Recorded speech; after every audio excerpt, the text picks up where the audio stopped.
Hey guys, it's Deathlok here, back again with another review. Today we're having a look at the Marvel Legends Sasquatch Build-A-Figure Wave Deathlok. Let's get into it.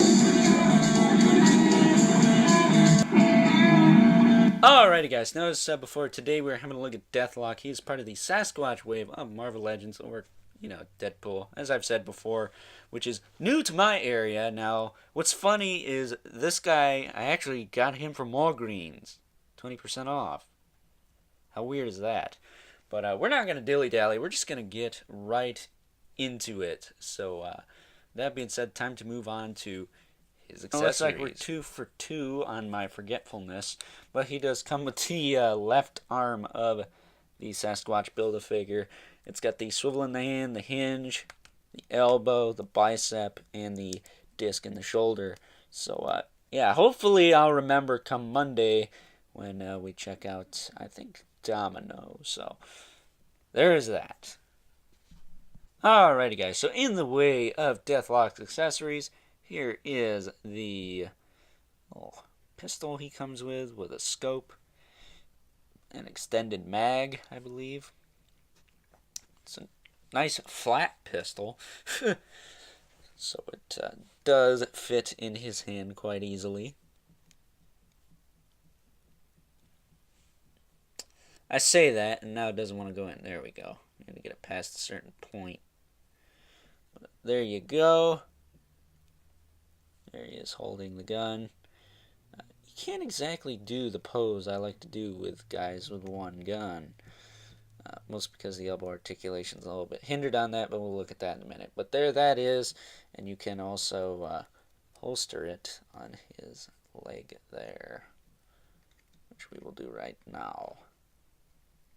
Hopefully it'll just go in. There we go. There we go. Bugger. So there is that. And now we got this big Mamma Jamma gun.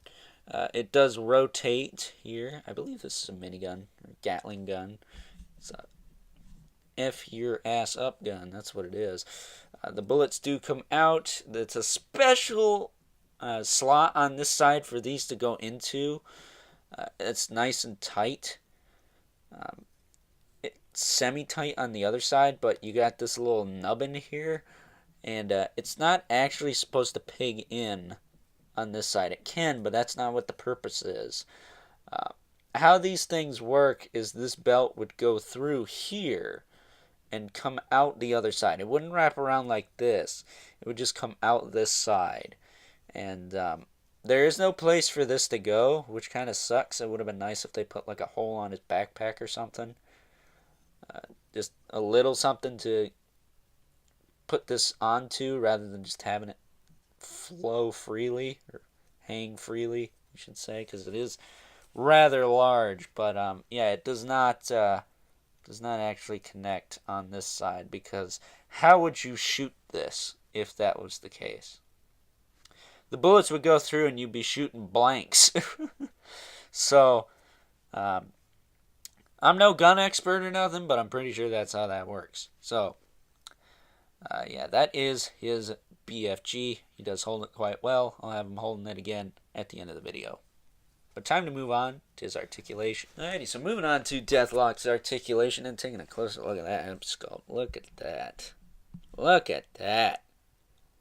If that's not Eddie from Iron Maiden, I don't know what is. That's like some Somewhere in Time shite right there. But that's besides the point. I'm too excited for this figure. Let me tell you what. His head will rotate and look up and down. He does have an ab crunch. One click, and then it does kind of click back, but the backpack hinders it. If you move the backpack, it does come out, but that's not going to make or break this review. But you can just unplug it, and you can click them back kind of once, and then back into place. But the backpack's nice. It's a nice hollow chunk, really, but it's got that nice paint that the guns have, and it just snaps onto his back nice and easy. So, no problems there. At least I think it's in. It's a little loose, maybe a little super glue would fix that. And then this tube does also come unplugged, but I kind of prefer that because here's the thing. If this was glued, how many of you guys would snap it?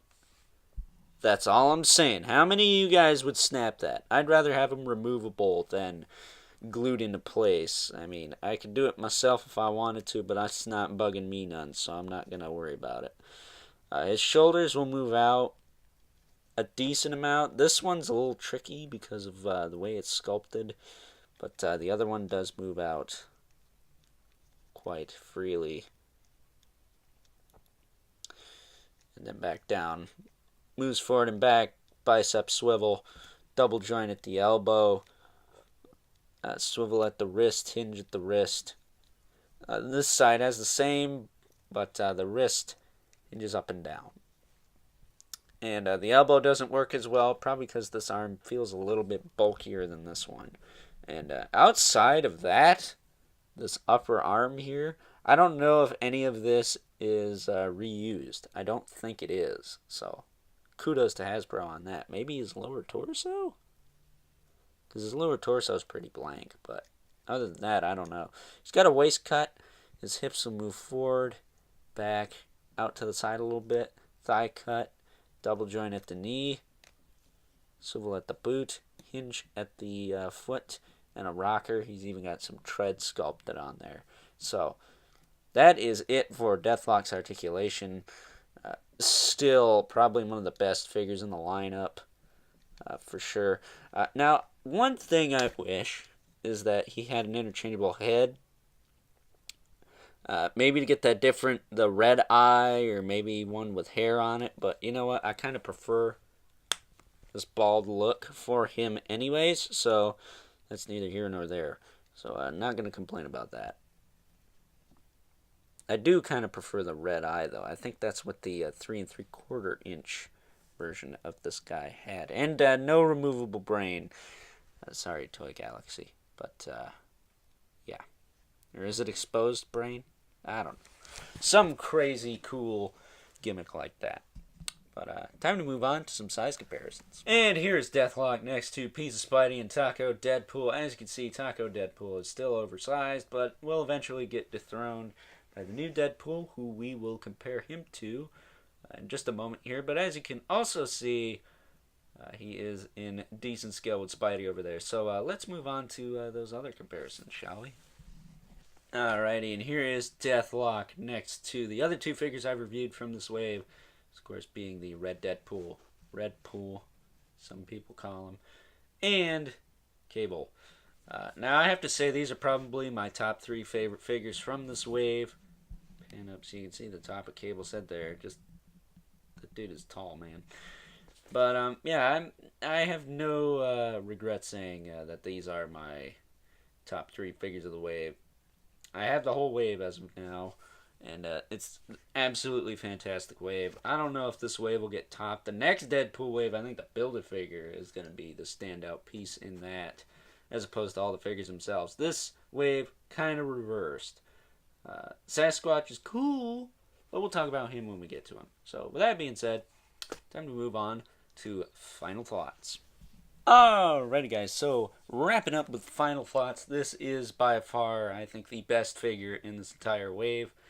Definitely a really, really good piece. I highly recommend you pick this guy up. He's starting to hit now, and like I said, of all places, I found him at Walgreens for 20% off. But like I said, my only real gripe with this figure is the fact that I wish this Gatling gun had a secondary handle. That would make a little bit more sense because it is BFG, and it's not like this guy's Cable size or anything, where you can almost kind of, fudge a square pig through a round hole. Cable's a big fella, so obviously he can hold weapons like that. But with that being said, I do not care anymore. This is a fantastic figure. Gonna be one of the best of the year, I think. And yeah, obviously, 10 out of 10 for me. So with that being said, I hope you enjoyed this review. Don't forget to comment, like, and subscribe. And until next time, I will catch you guys later. Call him Sasquatch.